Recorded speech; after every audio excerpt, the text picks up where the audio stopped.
Hello everyone, welcome to chemistry कक्षा। Myself Nikhil. ये video हमारे पास है क्लास 10th के चैप्टर नंबर 10 का पार्ट 15। इससे पहले 14 पार्ट्स में हम इस चैप्टर को अच्छे से डिटेल में लाइन टू लाइन कवर कर चुके हैं। अगर अभी आप उन वीडियोस को देखना चाहते हैं तो आप हमारे चैनल पर जाके उन वीडियोस को देख सकते हैं। आज का जो हमारा टॉपिक रहेगा इस वीडियो में वो होगा इमेज फॉर्मेशन बाय लेंसेज। अभी हम लेंसेज के बारे में पढ़ चुके हैं, कनकेव लेंस क्या होता है, कन्वेक्स लेंस क्या होता है। अब इस वीडियो में हम जानेंगे कि जो लेंसेज हैं उनमें इमेज की फॉर्मेशन कैसे होती है। देखो, हमने मिरर के लिए इमेज फॉर्मेशन जैसे पढ़ी थी, वैसे ही डिटेल में इसको भी हम कवर करेंगे। आप देखो, रे डायग्राम बनाने के लिए आपको, जैसा आपने मिरर के केस में हमने अच्छे से डिस्कस किया हुआ है कि कुछ एक रेज का आपको ध्यान रखना होता है। ऐसी रेज जिनका रास्ता हमें रिफ्रैक्शन के बाद भी पता हो, उनमें से देखो 2-3 टाइप की रेज है जिनका रास्ता एग्जैक्टली हम रिफ्रैक्शन के बाद कहाँ होगा हम बता पाएंगे। बस उनको फॉलो करना है। जहाँ पे रिफ्रैक्ट होने के बाद 2 रेज मिल गई वहीं पे इमेज बन जाती है। ठीक है, तो ऐसी कौन कौन सी रेज हैं जिनका रास्ता हम जानते हैं कि रिफ्रैक्शन के बाद भी कहाँ होने वाला है। देखो, अब रे, ऐसी लाइट की रे जो प्रिंसिपल एक्सिस के पैरेलल आती है किसी कन्वेक्स लेंस के लिए। देखो, ये है हमारे पास कन्वेक्स लेंस, इसके लिए एक रे आ रही है प्रिंसिपल एक्सिस के पैरेलल। तो वो बता रहा है कि पास होगी प्रिंसिपल फोकस से दूसरी साइड की तरफ को। तो ये भी क्या कर रही है, दूसरी साइड की तरफ को प्रिंसिपल फोकस से पास हो रही है। तो एक रे ये हो गई जो प्रिंसिपल एक्सिस के पैरेलल आएगी और लेंस के साथ टकराएगी, तो वो क्या करेगी, प्रिंसिपल फोकस से क्रॉस करेगी कन्वेक्स लेंस के केस में। कनकेव लेंस के केस में क्या होगा, जो रे ऐसे प्रिंसिपल एक्सिस के पैरेलल आएगी वो डाइवर्ज होगी, क्योंकि ये डाइवर्जिंग मिरर होता है, दूसरी तरफ को डाइवर्ज होगी। और इस तरह डाइवर्ज होगी कि अगर उसको पीछे की तरफ को हम प्रोजेक्ट करते हैं तो वो लाइन पास करती है, जो हमारा प्रिंसिपल फोकस था सेम साइड का, उसी से वो पास करती है। तो यहाँ भी आपको ये बताया हुआ है इन्होंने। तो एक रे दोनों केस में हमने देख ली। फर्स्ट रे कौन सी है, कन्वेक्स लेंस के केस में जो प्रिंसिपल एक्सिस के पैरेलल आएगी फोकस से जाएगी, और कनकेव लेंस के केस में जो प्रिंसिपल एक्सिस से पैरेलल आके टकराएगी वो इस तरह डाइवर्ज होगी कि ऐसा लगेगा मान लो प्रिंसिपल फोकस से ही आ रही हो। अब देखते हैं दूसरी रे हमारे पास कौन सी है जिसका रास्ता हमें पता है। तो जो दूसरी रे है इसके ठीक अपोजिट है, जो आएगी प्रिंसिपल फोकस से, प्रिंसिपल फोकस से जो आएगी वो जाएगी रिफ्रैक्ट होने के बाद पैरेलल टू प्रिंसिपल एक्सिस। यहाँ भी ऐसा दिख रहा है आपको, कनकेव लेंस के केस में जो प्रिंसिपल फोकस की तरफ को आ रही है वो इस तरह से डाइवर्ज हो रही है कि वो पैरेलल टू प्रिंसिपल एक्सिस आगे निकल जा रही है। तो ठीक है, तो ये 2 रेज हो गई जिनका रास्ता हमें एग्जैक्टली पता है। ऐसी जो रे जो आएगी ऑप्टिकल सेंटर से होके बिना रिफ्रैक्ट हुए, दोनों ही लेंसेज के केस में बिना रिफ्रैक्ट हुए वो सीधी स्ट्रेट पास कर जाएगी। तो ये 3 रेज का हमें ध्यान रखना है। इन रेज को देख के हम किसी के लिए भी रे डायग्राम जो है वो ड्रॉ कर सकते हैं। सबसे पहले देख लेते हैं हम, एक एक्टिविटी हमारे पास दी है, एक्टिविटी 10.12, जो हमें बता रही है कि किसी लेंस से इमेज फॉर्मेशन कैसे होगी, कैसे हमने जो एक्सपेरिमेंटल सेटअप है उसको अरेंज करना है, और जो फिर टेबल है उसमें उसकी वैल्यू लिखनी है। तो सबसे पहले इसको देख लेते हैं। एक्टिविटी में हमें क्या बताया है, ये एक्टिविटी में हमें बता रहा है कि टेक अ कन्वेक्स लेंस। हमें एक कन्वेक्स लेंस की ज़रूरत होगी इस एक्टिविटी को करने के लिए, और उसकी हमें एक अप्रॉक्सीमेट फोकल लेंथ की वैल्यू फाइंड आउट करनी है, जैसा कि इससे पिछली एक्टिविटी में हमने पढ़ा है कि किसी भी लेंस की अप्रॉक्सीमेट फोकल लेंथ को कैसे हम फाइंड आउट कर सकते हैं। अगर अभी तक आपने वो वीडियो नहीं देखी है, अगर दोबारा से उसको देखना चाहते हैं तो हमारी जो पिछली वीडियो है इसको एक बार ज़रूर देख लें। अब क्या करेंगे हम, हमें ड्रॉ करनी है 5 पैरेलल स्ट्रेट लाइन चौक का यूज़ करके किसी एक लंबे टेबल पे। कैसे इसको करेंगे, तो हमें क्या करना है, बीच में एक रख देंगे हम किसी स्टैंड पे लेंस। ठीक है, ये जो लेंस हमने रखा, इसका जो स्टैंड होगा वो आ जाएगी, उसके अकॉर्डिंग जो लाइन हम खींचेंगे वो आ जाएगी फर्स्ट लाइन। अब इसकी जो हमने approximate focal length find out करी, उतने डिस्टेंस पे दोनों साइड एक एक हमने लाइन जो ड्रॉ कर देंगे, इस तरफ वाली लाइन को हम बोल देंगे F1। ये फर्स्ट एक तरफ वाला फोकस आ जाएगा और ये दूसरी तरफ वाला फोकस आ जाएगा, ठीक है, F2 इसको बोल देंगे। और इसी इतने ही डिस्टेंस पे एक और लाइन दोनों तरफ हम ड्रॉ कर देंगे। देखो फोकल लेंथ के बराबर डिस्टेंस पे तो आ गया हमारे पास फोकस, उससे डबल डिस्टेंस पे जब हम एक और लाइन लगा देंगे तो वो लाइन हमें बताएगी 2F1, यानी कि सेंटर ऑफ कर्वेचर के बारे में। और यहाँ भी 2F2, और दूसरा जो सेंटर ऑफ कर्वेचर होगा, दूसरे सरफेस का जो सेंटर ऑफ कर्वेचर होगा, उसके बारे में हमें पता लग जाएगा, ठीक है। तो यहाँ पे हमारे पास ये बन चुका है एक्सपेरिमेंटल सेटअप। यहाँ पे हम किसी स्टैंड पे जो लेंस है उसको फिक्स कर देंगे, और एक कैंडल हमें चाहिए और एक स्क्रीन चाहिए। कैंडल को हम अलग अलग डिस्टेंसेस पे रखेंगे एज अ ऑब्जेक्ट। जैसे मान लो हमने 2F के पीछे रखा, और फिर हम दूसरी साइड एक स्क्रीन को मूव करेंगे थ्रू आउट द रेंज, जितनी भी रेंज है यहाँ से लेके 2F से आगे तक जितनी भी रेंज है, टेबल पे जितनी भी जगह होगी उसको मूव करेंगे, देखेंगे कौन से पॉइंट पे, कौन सी पोजीशन पे एक क्लियर इमेज हमारे पास उसकी मिल रही है, ठीक है।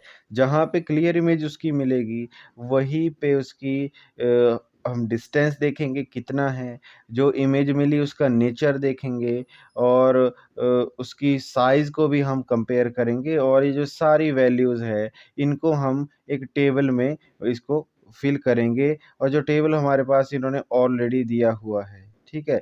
तो अलग अलग डिस्टेंस के लिए इन्होंने इस तरह से जो पोजीशन ऑफ इमेज है, रिलेटिव साइज इमेज का है और नेचर इमेज का है, वो फाइंड किया है और इसको टेबल में इन्होंने लिख दिया है। चलिए इस टॉपिक को हम रे डायग्राम की हेल्प से समझते हैं। रे डायग्राम बनाएंगे और देखेंगे कि कैसे ये सारे केसेस बने हैं, ये टेबल कैसे फॉर्म हुआ है।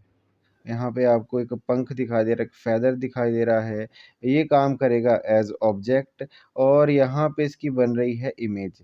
ये जो डिस्टेंस है यहाँ पे जो हमारे पास लेंस है उससे F डिस्टेंस दूर, जो हमने बोला F1, और इस तरफ है F2, और यहाँ पे है C1, और इस तरफ जो डिस्टेंस होगा इतनी ही दूर वो क्या कहलाएगा, C2, सेकंड सेंटर। अब हम देखते हैं जो भी हमारे पास केसेस थे, फर्स्ट केस को हम देखते हैं। फर्स्ट केस हमारे पास है कि जब ऑब्जेक्ट रखा होता है इनफाइनाइट डिस्टेंस पे, बहुत दूर जब रखा होता है, ऐसी सिचुएशन में हम ऑलरेडी देख चुके हैं कि जब इनफाइनाइट डिस्टेंस, जैसे कि सन था, इनफाइनाइट डिस्टेंस पे था, तब इमेज कहाँ पे बनती थी, पेपर पे एक छोटे से पॉइंट पे एक पॉइंट साइज एक इमेज बनती थी जो उसको जला देती थी, ठीक है। वो तो हम ऑलरेडी देख चुके हैं। दूसरा जो केस यहाँ पे है कि ऑब्जेक्ट हमारे पास रखा है बियॉन्ड सीज, ये जो हमारे पास सेंटर ऑफ कर्वेचर है इस साइड वाला, लेफ्ट साइड में जो आप देख पा रहे हैं, सेंटर ऑफ कर्वेचर के पीछे अगर ऑब्जेक्ट रखा है, देखो इस डिस्टेंस पे कहीं भी अगर ऑब्जेक्ट रखा हो तो आपको को दिखेगा कि जो इमेज बन रही है यहाँ पे वो F और 2F, या जो इस तरफ वाला सेंटर है इस लेंस का, उसके बीच में कहीं आपको नजर आएगी। थ्रू आउट द रेंज वो जो इमेज है हमेशा ही इसी गैप में, इसी डिस्टेंस पे आपको नजर आएगी।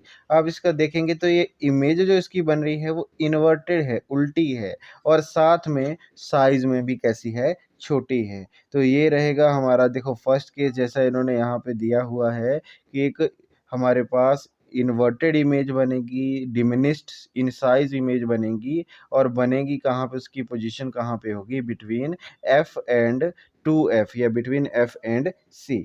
दूसरा अगला जो केस है इसका अगला है कि जब इस ऑब्जेक्ट को हम पहुंचा देंगे सी पे, बिल्कुल एग्जैक्टली सेंटर पे रख देंगे, एक सेंटर पे, तो जो इमेज है वो दूसरी साइड बन रही है दूसरे सेंटर पे एग्जैक्टली।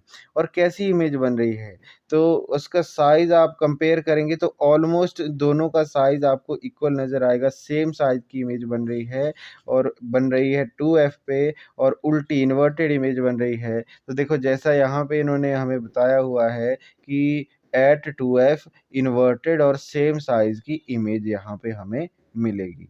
वैसे ही इसको और आगे मूव करते हैं। जब इस ऑब्जेक्ट को या जिस फेदर को जब हम ले आएंगे F और सेंटर ऑफ कर्वेचर के बीच में एफ और 2f के बीच में, तब आप देखेंगे कि जो इमेज है वो हमेशा ही आपको 2f से पीछे उस साइड नज़र आएगी, या उस साइड जो सेंटर था हमारे पास उससे पीछे नज़र आएगी हमेशा बनती हुई।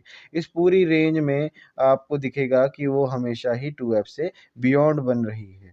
ठीक है, तो जो अगला केस हमारे पास दिया था, देखिए कि इमेज कैसी बन रही है, इन्वर्टेड बियॉन्ड 2f, और कैसी है वो, लार्ज इन साइज है। देखो छोटा हमारे पास ऑब्जेक्ट है, इमेज का साइज बहुत बड़ा आ रहा है।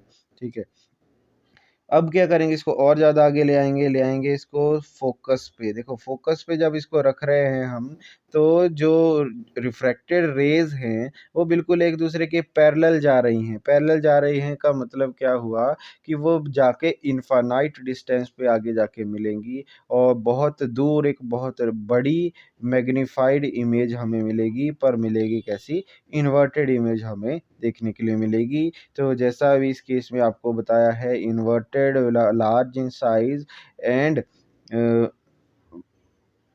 एट इनफाइनाइट डिस्टेंस एक इमेज हमारे पास आ रही है। ठीक है, लास्ट केस इसका देखेंगे कि जब ऑब्जेक्ट को रखा है कहाँ पे, एफ और जो हमारा ऑप्टिकल सेंटर है उसके बीच में।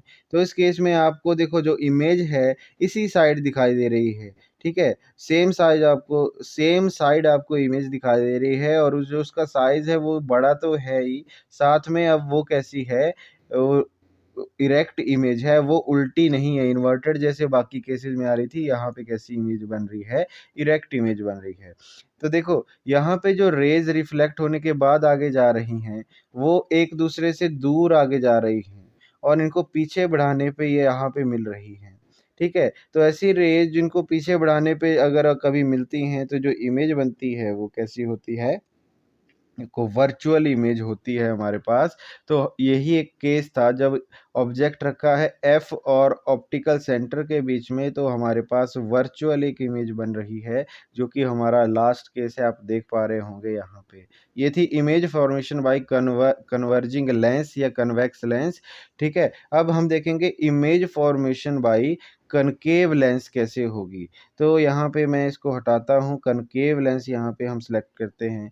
कर्केव लेंस में अगर हम देखें तो जो डाइवर्जिंग लेंस होता है उसके आपको दो ही केसेस देखने के लिए मिलेंगे। सेम सेटअप हमने किया, एक लेंस रखा, एक पैरेलल लाइन लगा दी दोनों तरफ, कितने डिस्टेंस पे, एफ डिस्टेंस पे दोनों तरफ पैरेलल लाइन लगा दी, और उससे आगे एक एक पैरेलल लाइन और लगा दी सेम डिस्टेंस पे, एफ से आगे एफ, मतलब टोटल जो 2f डिस्टेंस पे, यानी कि यहाँ पे हमारे पास आ गया फर्स्ट सेंटर, और ऐसा ही दूसरी तरफ आ जाएगा हमारे पास सेकंड सेंटर। ठीक है, तो जो एक्सपेरिमेंटल सेटअप पिछले वाले प्रैक्टिकल के लिए था, सेम इसके लिए हमने यहाँ पे सिलेक्ट कर लिया है। अब हमें क्या करना है, बस अलग अलग डिस्टेंस पे ऑब्जेक्ट को रखना है, मूव करना है, और देखेंगे कि जो इमेज है वो कैसी बन रही है।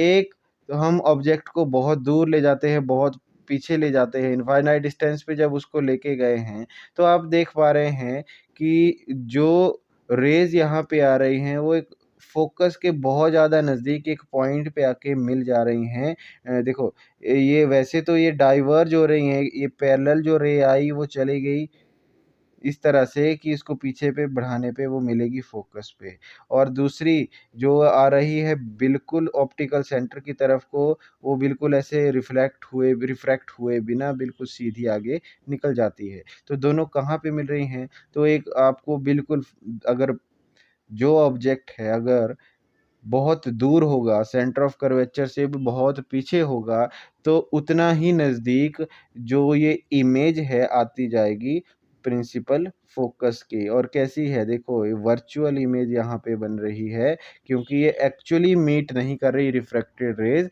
ये पीछे बढ़ाने पर मीट कर रही हैं।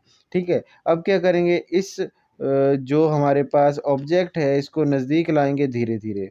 जैसे जैसे इसको नज़दीक ला रहे हैं हम, तो जो इमेज है वो बड़ी होती जा रही है, पर उसकी जो पोजीशन है अभी भी वही है, एफ और ऑप्टिकल सेंटर के बीच में। ठीक है, आपको वही उसकी पोजीशन दिखाई देगी, और वैसे ही वर्चुअल इमेज दिखाई देगी, और स्मॉल इन साइज जो है इमेज दिखाई देगी। तो ये हमारे पास देखो दोनों केसेस आ गए। इस डाइवर्जिंग लेंस के केस में सिर्फ दो ही केसेस होते हैं जो हमें यहाँ पे दिखाई दे रहे हैं। तो इस वीडियो में इतना ही। हमने अच्छे से डिस्कस कर लिया है image formation by concave and convex lens और उनकी रे डायग्राम्स को। मिलते हैं नेक्स्ट पार्ट में। Thanks for watching. आपको हमारी वीडियो कैसी लगी हमें कमेंट बॉक्स में लिख के ज़रूर बताएं। इस वीडियो को लाइक करें, शेयर करें, और अभी तक अगर आपने हमारे चैनल को सब्सक्राइब नहीं किया है तो सब्सक्राइब करें। And don't forget to watch our other videos, link is in description.